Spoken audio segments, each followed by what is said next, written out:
Okay, so I'm going to talk a bit about,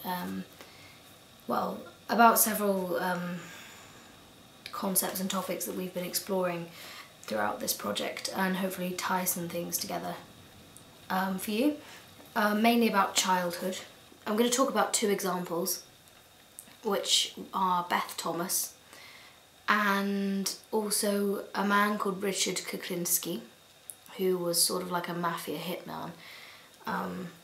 And both had different but both traumatic childhoods. So both Beth Thomas and Richard Kuklinski felt that what they did or wanted to do regarding murder, killing, was normal. They didn't see anything wrong in it. It was like there was no moral judgment could be imposed on this. They thought about it very pragmatically. It was something that they wanted to happen, but not. I don't believe that there was much emotion attached to it either way. I don't feel that either of them got much positive reinforcement from it or negative. Either were appalled at the ideas that they had. They didn't in any way try and repress it. They thought that this was fine, but neither of them really got excited about it either. Beth didn't at any point show. She was very passive when she described what she wanted to do to her family, and Richard Kuklinski speaks very matter-of-factly in his interviews, although I think with him there's an element of satisfaction when he describes that he's done it. Now I'm going to talk about Beth specifically.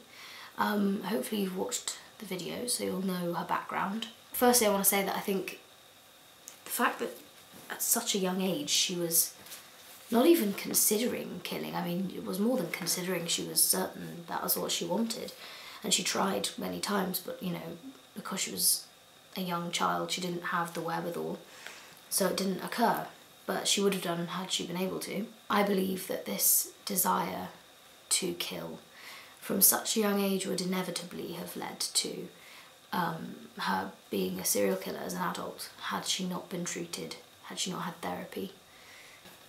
She had severe reactive attachment disorder, which is a disorder where children have never learnt to, they've never learnt rapport with other human beings. They don't know how relationships work.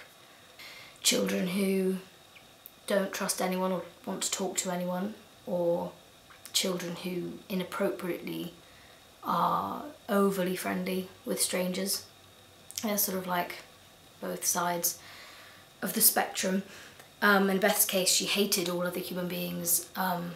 You know, she was frightened. She didn't know that what relationships are supposed to be like, because all she'd known was her father, who regularly abused her from the age of 1, which she still remembers as being at that age, which shows how traumatic it was, because most of us don't have memories back to the age of 1, or at least not fully formed memories. I believe in Beth's case that her childhood is almost, possibly could be, the sole cause for her wanting to kill people, in that she did not want anyone around her. It was like, you know, she was terrified.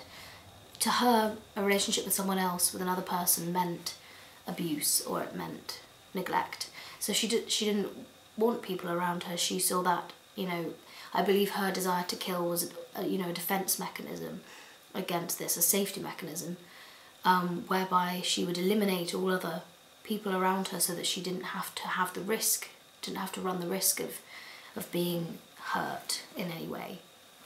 And it was almost, you know, like it was a means to an end, her wanting to kill. I don't believe that I believe she was very angry, but I don't believe that she acted out of rage, although she's called the child of rage. I believe this desire to kill was more just to keep herself safe. In the case of Richard Kuklinski, or the Iceman as he's known, and you know, for that reason this is a lot of what I'm going to discuss. He was called the Iceman because he was so stoic throughout all his interviews. But the Iceman too was abused by his father. His father was an alcoholic. He would beat Richard Richard says, you know, if he so much as looked at him, he would be beaten. And he said he always longed to kill his father if he could have done.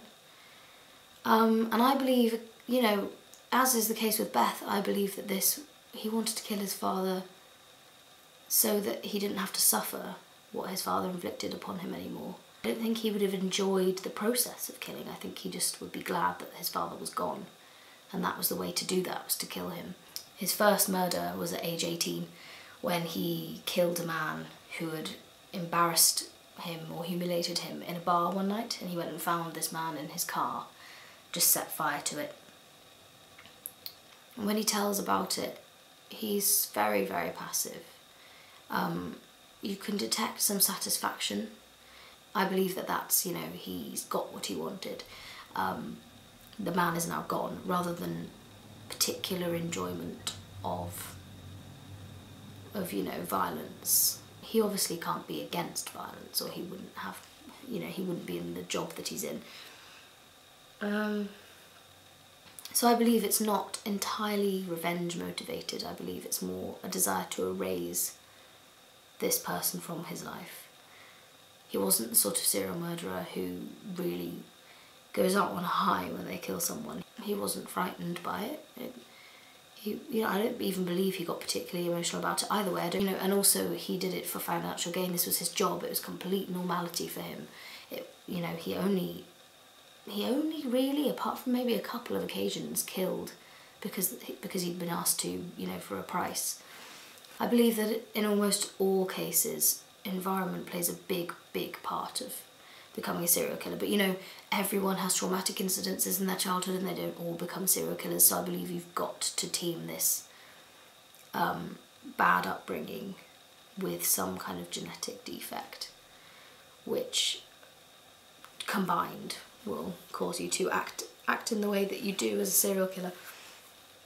So now, with epigenetics, there's a new idea that instead of it being as simple as what affects you as you grow up or what may cause someone to be a serial killer is simply, on the one hand, environment, or on the other hand, genetics. Epigenetics explains a lot of what happens in between, so how your environment might affect your genes or how they're expressed. So it's now a much more complex relationship